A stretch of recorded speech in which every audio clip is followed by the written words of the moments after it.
I'm outside of my hotel in Whitehorse, and you'll have to put up with a bit of road noise because this is going to be my best opportunity, I think, to be able to share some of the gear that I'm taking along with me, because my videoing while I'm out there is going to be for my eyes only for maybe 40 days. So here is the still to be named Pulk, and it looks pretty slick right now, I think, and I can still lift it, but there are a few more things to go in it. So starting up here,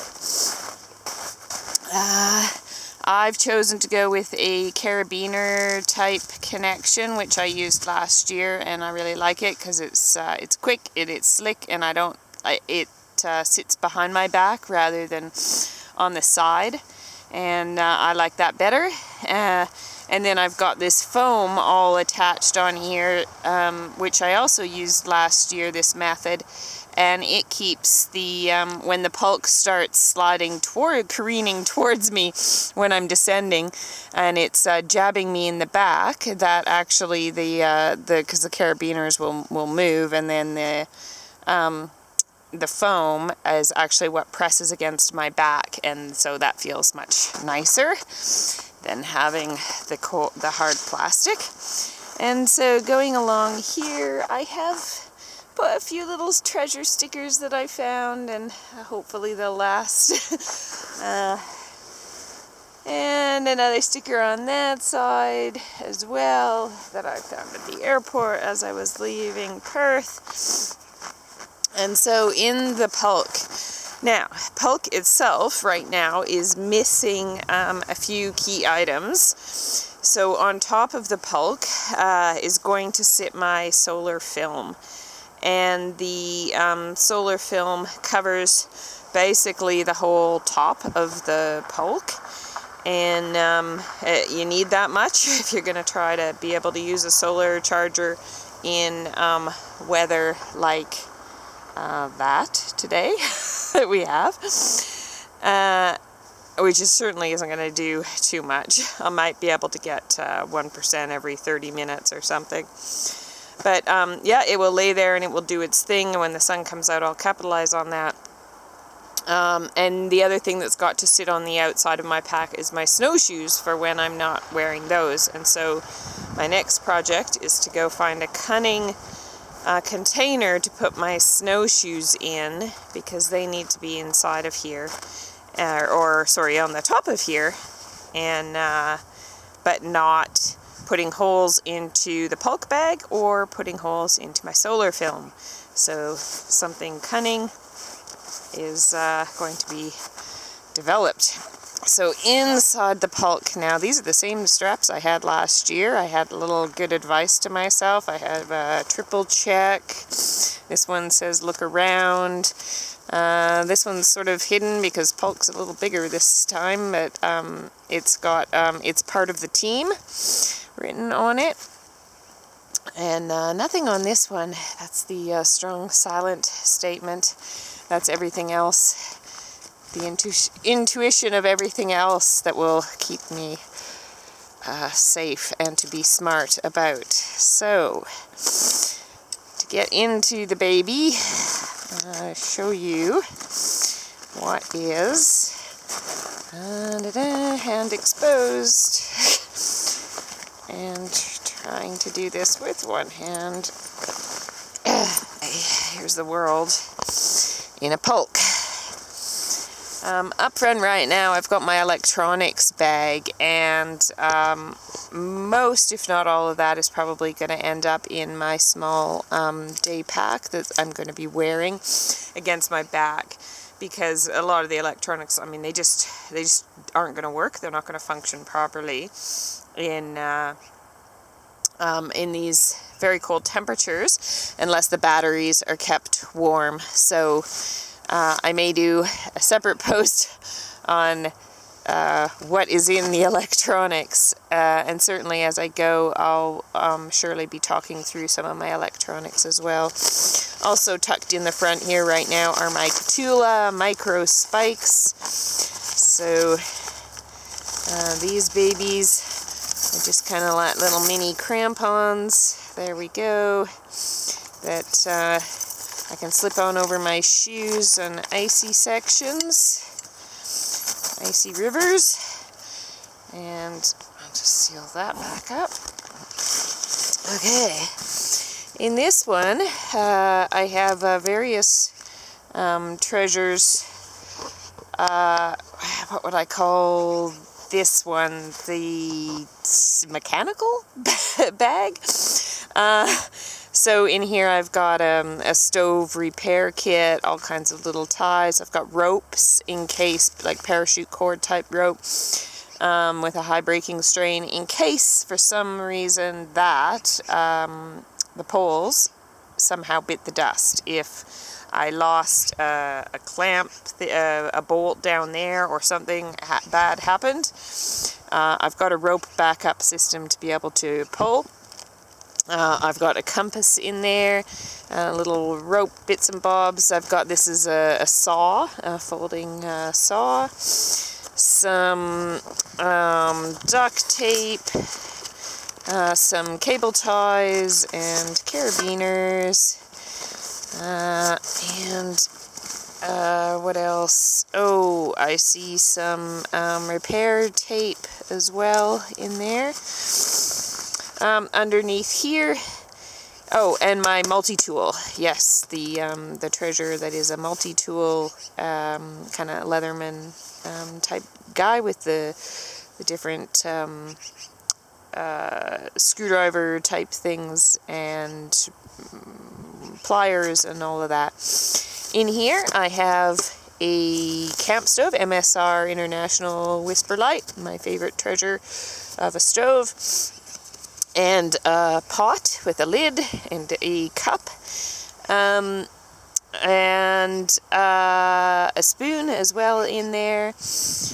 Also a plastic bowl, which I wasn't going to get at first. I actually left my plastic bowl in Perth, and then I got here and I realized it will really suck if I cook food in my pot, because it's metal and everything freezes really fast, and then it's absolutely a pain in the neck to try to wash out a frozen pot with frozen food stuck to it, all metal and very cold to the touch. And so I got the plastic bowl so I can boil the water, pour that into the bowl with my instant polenta or instant oats. And plastic bowls are very easy to clean in the snow because it all just freezes, and then you just wipe some snow through it and there you go. Okay, my two thermoses. These Primus Baby 1 liters are awesome. I used them last year in the race. Like, I think they're double wall vacuum seal, whatever's. They held hot boiling water for 24 hours. My fuel. So I've got a liter there and then a liter here, basically. I will use stove or campfires as much as I can.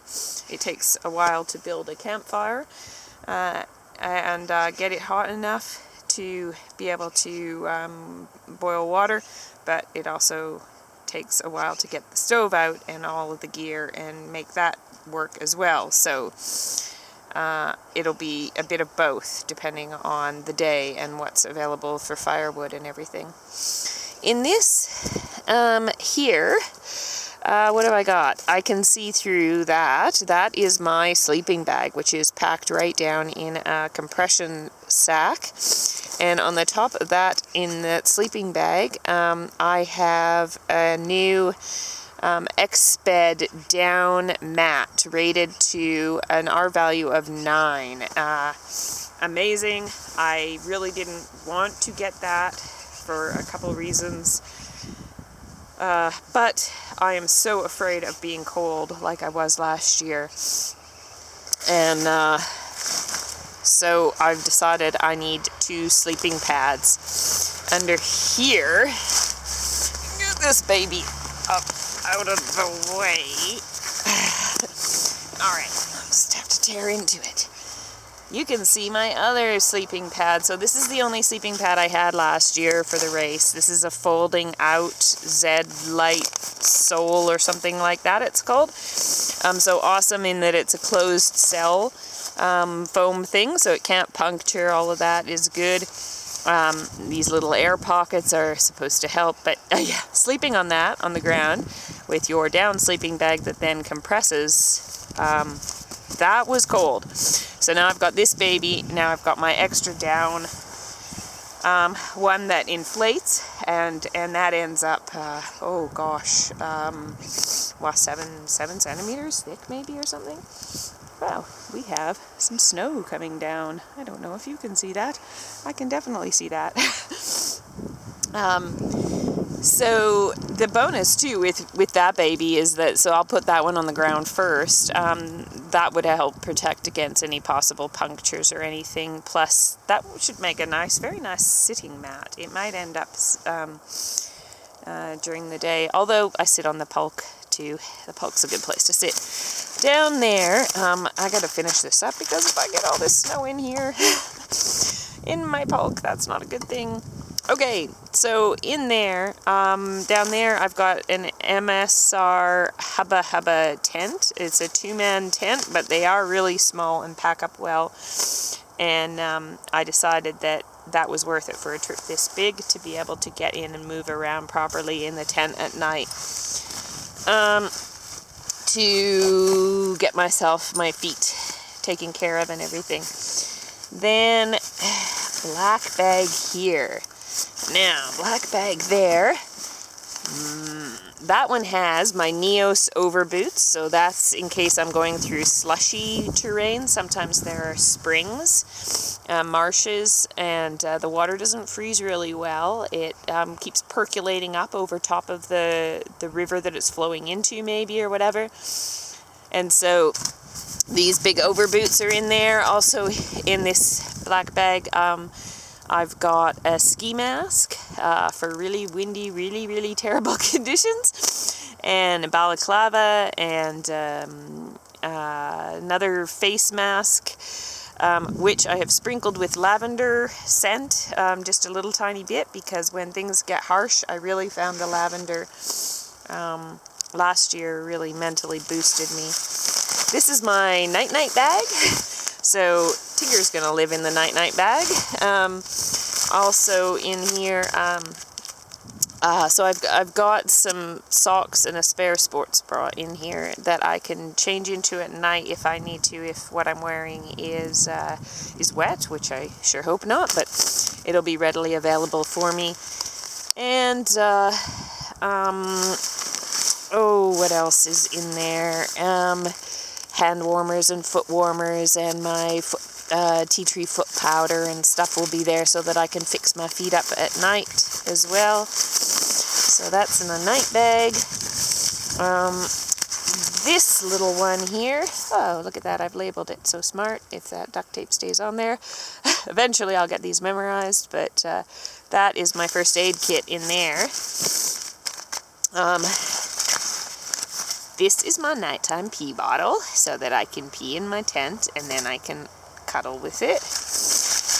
This is the food bag. Oh gosh, look at that contrast from Super Greens to Pringles. But you can see there are way more Super Greens than there are Pringles, because the fact is I don't really too much like rubbish food. It's just high calorie density. But I've got hemp and chia and coconut flakes and all kinds of other good treasures in there that give me some calories. And then this baby, this compression sack, is my really, really heavy duty jacket, which even last year I was only able to wear it open. I wasn't able to actually put it on and shut it, because it was that warm, and that's great. Right now, if I turn back to me, here's me wearing this jacket. I don't know where I'm looking, sorry. With this jacket on. This is the one that I'm hoping to wear most of the time. I wore this most of the time last year too. I have to be careful going from outside to inside though, because when the snow piles on it like like it is there now. If I go inside somewhere, then it melts into the jacket. I'm actually going to experiment this afternoon with putting my Montane Event shell, like a rain shell, over top of this now. So it's actually quite good that it's raining, it's snowing, because I can test this better and see how that works. So back to this bag here. It's got the big beefy jacket in it, and there's going to be something in there. Oh yeah, all my emergency clothes will be in there. So that in there is a pile of emergency clothes in case worst case scenario, take a dunk. If I suddenly go through overflow and I get soaked to the knees or worse, this is the bag I'll be going for first to get myself warm and dry. So I think that covers the bulk of what's in here. Now I'm going to get this baby back inside and shake out some of the snow, and then I'm going to go get a few more things for some more of the last minute preparations.